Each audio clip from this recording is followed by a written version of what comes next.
Hi everyone. So welcome back for our next presentation in the for the afternoon session of the first day of presentations. I'm going to basically hand it straight over now to Murray Goldschmidt, whose presentation is zero to pwned and with no 0 days. If you guys are more than happy to post questions throughout the presentation, and then we'll field all of the questions for Murray at the end of his presentation. So take it away, Murray. Hello and welcome. This is Murray Goldschmidt here, Executive Director for Cyber Capability, Education and Training at CyberCX. Thank you for joining us today at the AusCERT 2020 online conference. Today we're going to have an action-packed presentation on a case study in terms of performing dynamic security testing and why this is so important. We call this zero to pwn with no 0 days. In today's presentation, I'm going to cover 4 main areas. Firstly, in terms of cybersecurity risk management, what information is your organization and board getting versus what they actually need? In terms of risk assessments, there's many different types. We're going to talk today the importance about performing dynamic risk assessments. We're going to deliver a case study on a critical infrastructure assignment that we've conducted as a red team security review or red team penetration test. And we're going to conclude with the learnings from a number of red team tests that we've conducted in the past. In terms of presenting information to your organization, let's consider what your organization's executive and their board need to know. Firstly, business requires visibility. Visibility helps an organization to make informed decisions about the direction that their business is tracking in. It also helps the business to address compliance and ultimately to improve shareholder value.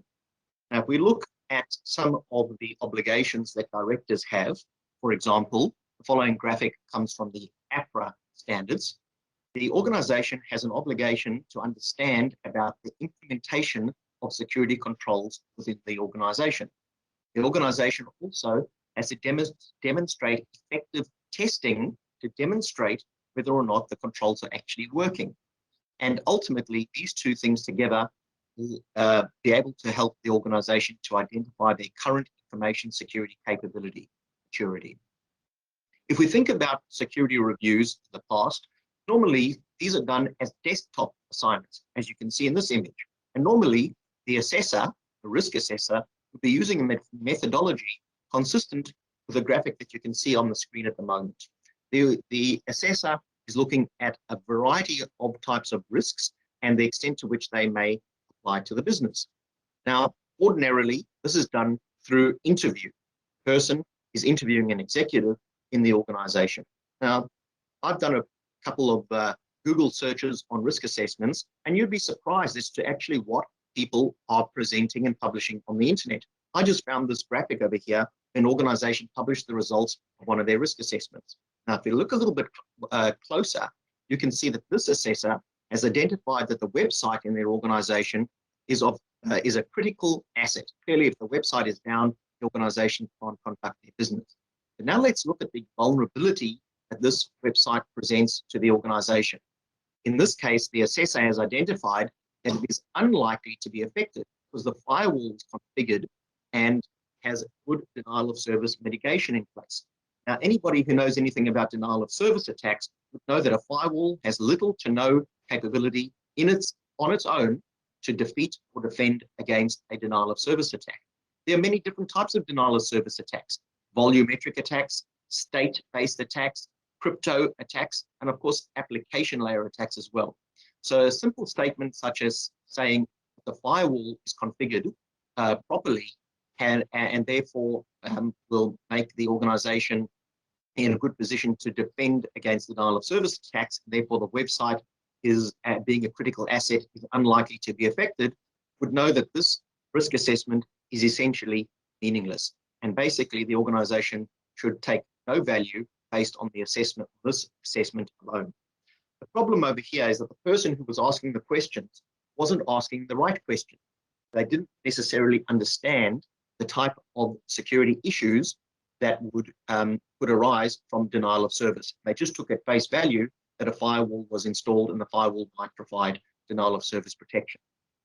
You see, normally risk assessments are done in a spreadsheet such as this. There are a number of different variables, and the assessor goes through identifying the type of incident and the effect that that incident may have within the organization.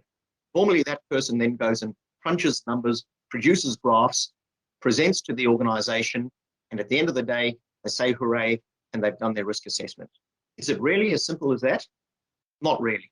In fact, this organization, Equifax, found it out the hard way. They did do security reviews and risk assessments. They just didn't do them very well. In fact, they were one of the victims of one of the largest data breaches known to us in history. Of the 300 plus million people in the US, this breach affected nearly a third of them. In fact, it was such a substantial breach that there were a number of inquiries into the organization after the fact, and there's massive settlements occurring afterwards. If you look at some of the commentary around the Equifax data breach, the information that came out of it was quite interesting.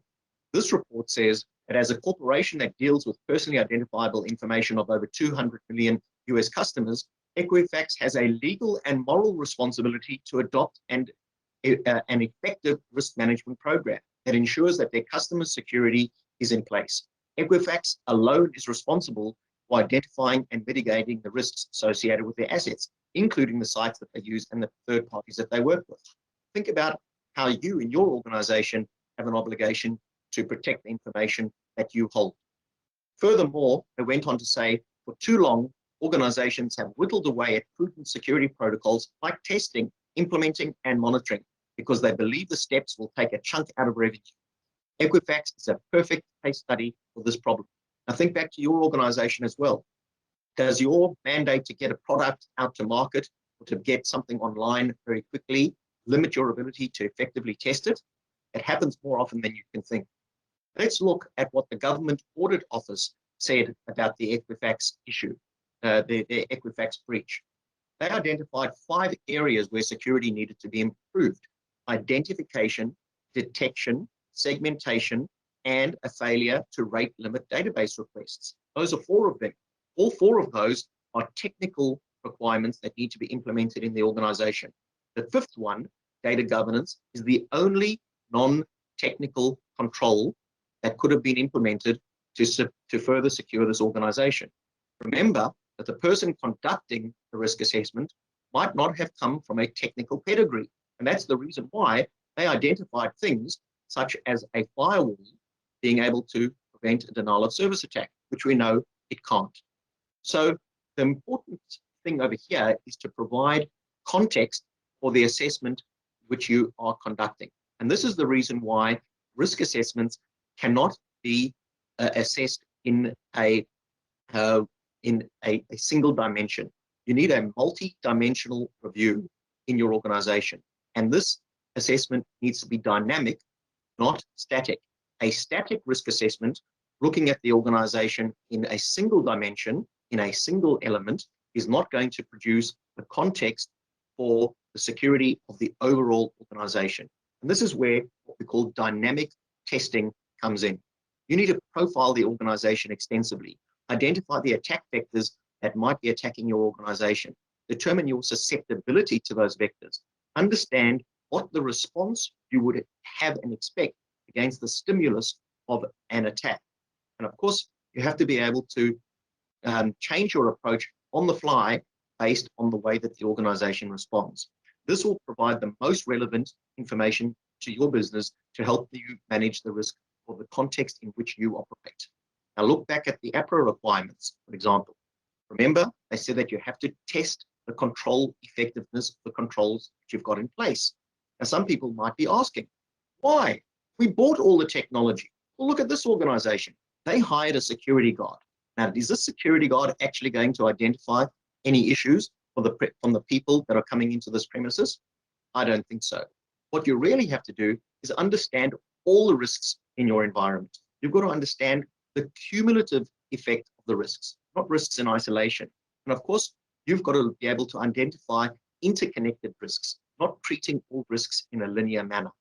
So with that, let's look at a case study of an owner and operator of a critical infrastructure. We've conducted this assessment and are able to provide some great learnings to the audience today.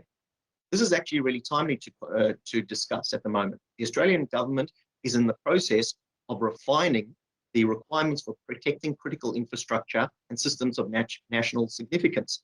They released a consultation paper in August 2020, and now at the 17th of September, the consultation process has just ended. This particular paper identified the opportunity for the government to expand the definition of what constitutes critical infrastructure or systems of national significance in the Australian market. Now, if you look on the right-hand side over here, there are a huge number of industries which the net would now effectively capture. So if you were thinking today that your organization wasn't considered critical infrastructure, that may change very soon, particularly where you identify something such as data and the cloud, which affects almost every business today. Now, if we look at the obligations that the organizations have in defeating and defending systems of critical importance to the Australian public, there are particular requirements that have to be met. In particular, they identify that you need to take an all hazards approach when identifying and understanding risks. Remember, an all hazards approach, not a desktop exercise. Further, they say that the organization has to have appropriate risk management, including evaluation and testing, that the tests must identify the outcomes of security. This means that you cannot rely extensively on desktop exercises alone. You have to conduct online dynamic tests to identify all the risks that you are subjected to. Now let's look at our case study organization. They're no different to most. They've got an office in the city. They've got an outsourced contact center. They've got an open plan office where people come into the office and conduct their business. They also have data centers. In this case, they're not using cloud extensively, critical infrastructure. They've got a number of on-premise data centers. They've also invested in a very expensive 24/7 SOC monitoring service. They've got good physical security in the foyer of their building. They've also got good physical security to get into the tenancy themselves. Now, this organization has been in business for a long period of time. They're in fact ISO 27001 compliant, and they've got a risk management framework implemented, as you can see over here. They do identify risks, they evaluate risks, and they treat those risks. This is all part of the ISMS, the Information Security Management System, for ISO 27001. Now, while this organization was pretty confident about their ISO 27001 security posture, they appointed us to conduct a goal-oriented risk assessment. We also call this a red team penetration test. Now, red team penetration testing, the terminology can sound pretty confronting. So if you don't want to use confronting terminology in your organization, call it a goal-oriented risk assessment, and you might be able to get your security review across the line.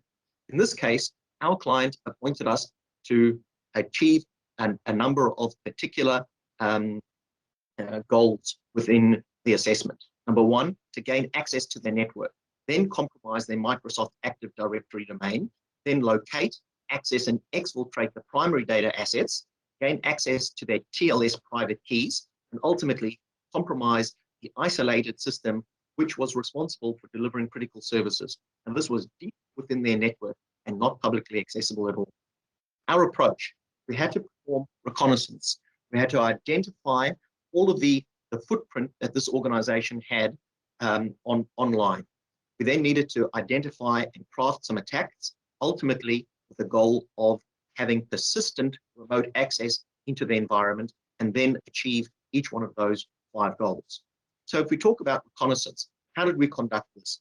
Firstly, we would be able to enumerate the entire external perimeter as much as possible, identifying the organization's domain names, DNS records, IP address space, all of their service providers that they engage with. We can then start crafting a multi-threaded attack plan to identify the weakest areas. Of course, people are known to be pretty weak, so we'd perform intelligence gathering on as many employees as possible. Now, of course, the organization has a number of physical tenancies. They've got an office in the city, they've got data centers where their data is stored, they probably have some remote sites as well. And of course, sometimes electronic signals emanate beyond the physical boundaries of the tenancy, such as wireless networking, which is normally a good way to get into the corporate environment if it isn't secured well. Now, as part of our security review and profiling, we identified that the organization had their email online on Office 365. That's very common these days. And in fact, they had implemented security pretty well in Office 365, implementing multi-factor authentication for user-based remote access. However, Microsoft Office 365 is a very configuration-centric platform, and they had not implemented multi-factor authentication on all of the remote access interfaces, particularly PowerShell administrative interface. With access to this, we were able to conduct a password spraying attack against the exposed interfaces. We were able to identify a number of accounts in which the passwords were weak, probably because they were defined once at account creation. The person never joined the organization for whatever reason, and the password was never changed. At this point, we had the opportunity to gain access to the organization remotely.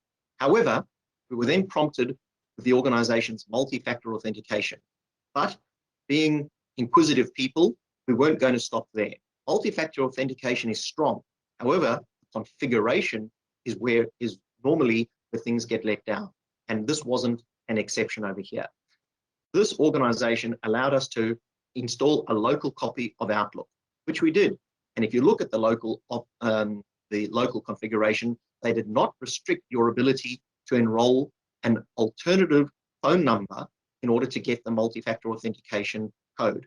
So in this case, instead of using the defined phone number, we put our office phone number in as the method to actually get the MFA code. You see, we weren't actually bypassing MFA here. We just enrolled ourselves into the MFA and then used that MFA to get access to the organization. Remember, multi-factor authentication is strong. However, it is only as good as it is configured. And configuration is normally where people can get in and bypass security controls. So with this, we were able to get an MFA code and be able to load up the Outlook client and ultimately get access into the Office 365. However, Office 365, being a cloud environment, did not enable us to get access into the corporate environment. And remember, most of the goals are deep within this organization's corporate environment. However, having access to the Office 365 environment is very useful because it can help you to craft email attacks and potentially further your phishing and attacks against people because you've got access directly into the systems in which they're using to communicate with each other. This organization, again, because they were pretty well established, did not have any vulnerabilities that we could exploit in their wireless networking. So that angle did not work. Of course, their people also were pretty resilient against attack.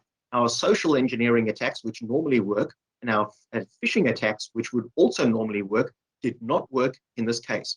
Again, because the organization was actually quite diligent in implementing good education within the business. However, just a quick tip to the listeners today. If you want to get good at hacking, I suggest that you take up smoking. Why? Because if you actually spend a little bit of time staking out the organization, you can become friendly with the smokers who normally go down to the street level to have their smoke breaks. And over a period of days, can actually strike up a friendship. This then gives you the opportunity to leverage that friendship and actually exploit it for the benefit of getting into the corporate tenancy. So if you follow the smokers, you can normally go up in the lift and enter into the office at the same time as them, essentially tailgating into the organization. At this point, once you've got tailgated into the organization, what we want to do is implement one of these technical devices called a LAN turtle. A LAN turtle is a small device which will plug into the USB port of a computer and also has got access to the 3G network for remote access. And you plug the Ethernet of the company's corporate domain to the other interface. Now, we tried to do this in this organization. Again, they had many security controls. For example, network access control, MAC, which prevented us bringing in foreign devices into the environment. Well, that attack vector didn't work. But snooping around the office, we were able to find the IT room. Now, in the IT room, this is where technicians get the computers ready for deployment for new users, or they perform repairs on computers that need to be fixed. Now, in this case, because the technicians need to get the computers on the network and patched, this is an area in the environment where network access control is whitelisted. This gave us the opportunity to install our LAN Turtle directly in an area which was visible to technicians, but was able to be hidden. In this case, hidden in plain sight. We just put a sticker on it that said, "Do not remove," plug the device into the corporate network, and also had the 3G remote access back channel back to our office. And with this, we had achieved goal number 1. We were able to access the corporate network. Now, while we were in that IT room, we found a desktop computer. We also found that the security controls were not consistently applied. Laptop computers in this organization did have full disk encryption, which means that we couldn't decrypt the hard drive of a laptop computer.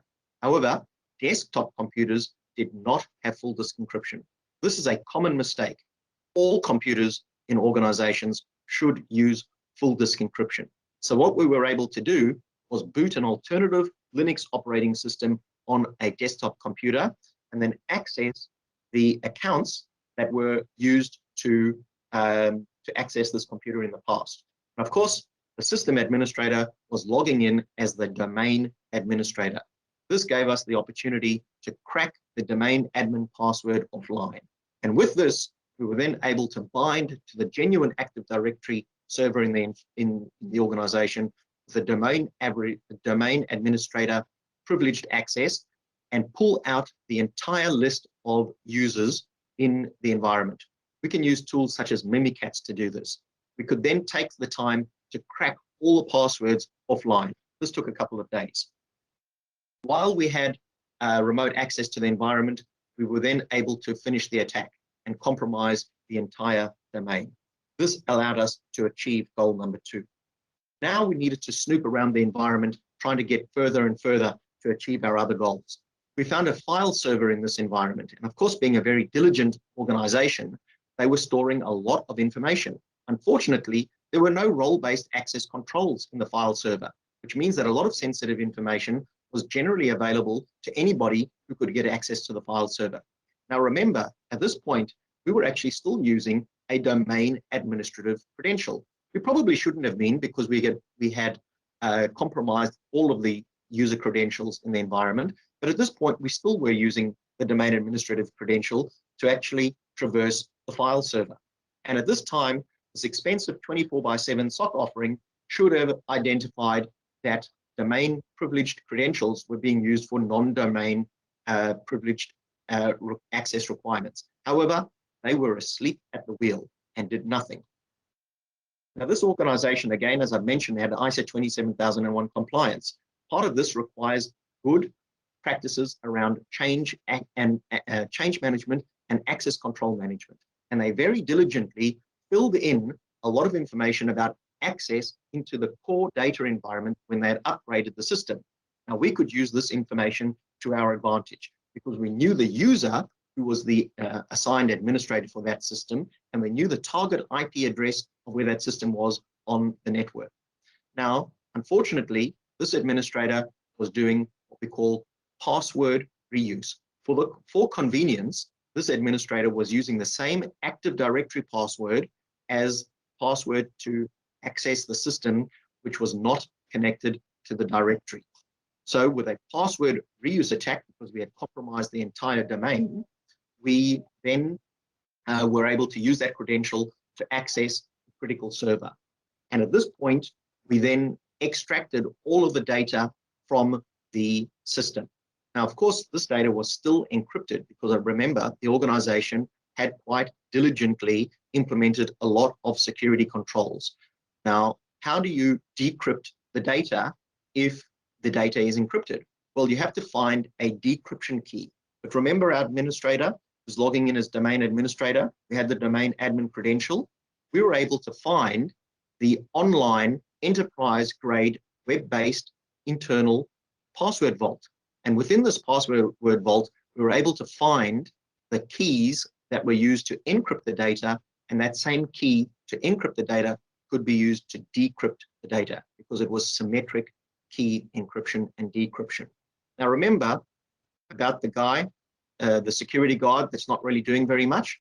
The same thing was happening with the SOC at this time. This particular product was producing alerts on privileged access credential requests. So every time we were requesting access to credentials, such as the encryption keys or the decryption keys, it generated an alert. But the 24/7 SOC was asleep at the wheel again. And as we extracted the data key, the 24/7 SOC raised no alert at all to our attack. And with this, we were able to achieve goal number 3. We were able to locate, access, and exfiltrate the primary data assets and decrypt them. On to the next task. We needed to gain access to the TLS private keys. Now, for those who know a bit about private public key encryption, there are 2 different keys, not like symmetric encryption. There is a public key and a private key. Now, the private key is essential to remain private and secret because that data can only be decrypted by the paired key for which you need to have the public and private key together. Now, in this case, where would you find the private keys? Well, we went to the file server and found a folder called keys. Now, of course, the organization, being diligent, didn't just leave their private keys there alone. They had put a passphrase, in fact, quite a long and strong, complex passphrase, but which protected the key itself. So getting the private key alone did not allow you to exploit it because you had to get a passphrase to unlock the private key. But remember, we had access to this online system, and remember, it was generating logs, but the SOC provider wasn't doing anything about it. Well, we were able to find the passphrase to decrypt the private keys. And with that, we were able to access the private keys for not only the administrative website that they use to configure their system, but also the critical infrastructure website. And as a bonus, we were also able to access the TLS private key for the network access control system. Now, with this, we were able to actually whitelist our own IPs and MAC addresses and devices so that we could maintain persistence in their environment anywhere in the corporate environment, not just the IT technical room where they were doing computer repairs. So we could enroll ourselves into the network access control and maintain persistence forever, essentially, in their environment. And with this, we had achieved goal number 4. Now, goal number 5 was quite complicated. We had to compromise the very critical system that was deep within their environment. Now, if you're familiar with the terminology defense in depth, this is just a sample example. It's not the exact example of our client environment.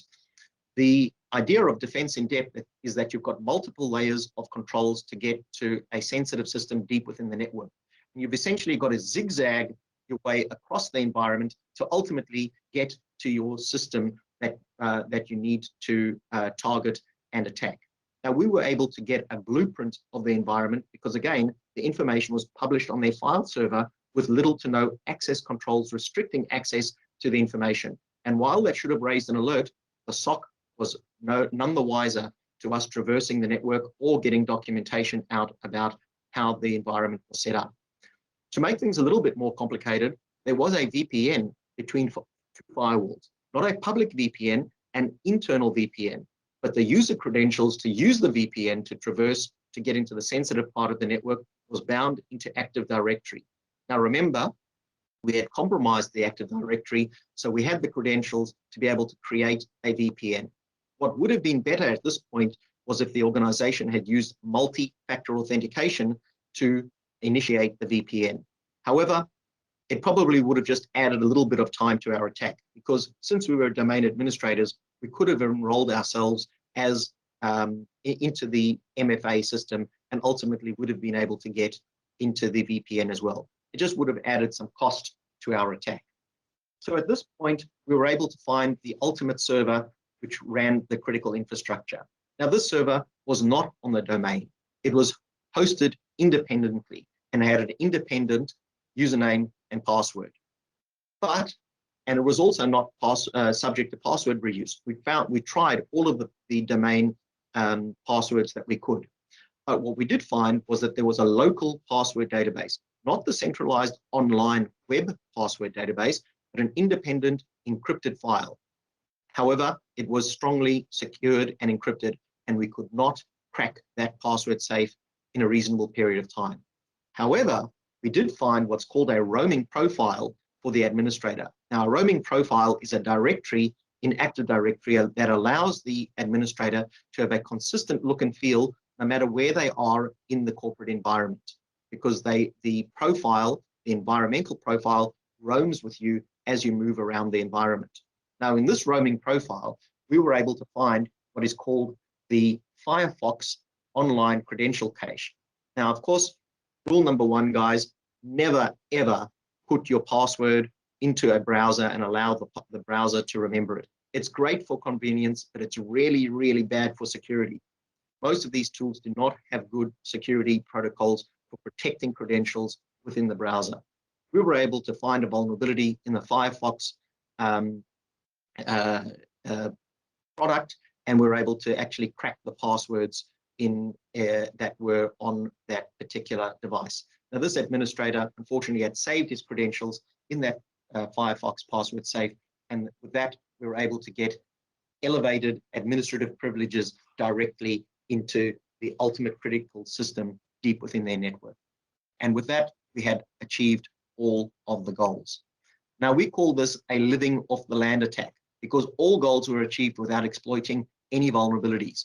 We just used the tools that were on the operating systems to actually move and navigate our way horizontally and vertically within the environment. We did not bring any tools into the environment. We did not run any vulnerability scans. We did not identify any vulnerabilities in the environment that could be exploited.